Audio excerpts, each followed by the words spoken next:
বদমাইশটাকে বিয়ে করে আমার জীবনটাকে আমি নষ্ট করে ফেলেছি। ভেবেছিলাম সমস্ত সম্পত্তি আমার নামে লিখে দিবে, তা দিচ্ছে না। আজকে তোকে আমি। হ্যাঁ, শুভ কাজে দেরি করতে নেই, চলো চলো খাওয়াও।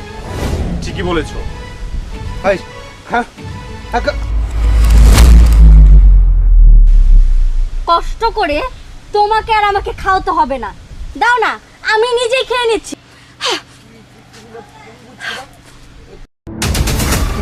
তুমি না পঙ্গু ছিলে, দাঁড়ালে কিভাবে? হ্যাঁ, আমি পঙ্গু ছিলাম, কিন্তু আরো 6 মাস আগে। 6 মাস থেকে আমি শুধু অভিনয় করে যাচ্ছি তোমার আসল রূপটা দেখার জন্য। কবিতা, তুমি যা ভাবছো ওইসব কিছুই না। তোমরা দুজন পরিকল্পনা করে দিনের পর দিন আমার সাথে কি করেছো তোমাদের মনে নেই? আমি তোমার বউ থাকার শর্তেও তুমি অন্য একটা মেয়ে মানুষকে নষ্টামি করেছো। তোমার লজ্জা করে না? বাহ রাসেল বাহ, ভালোই খেলা দেখালে তুমি। তোমাকে না আগে থেকে আমার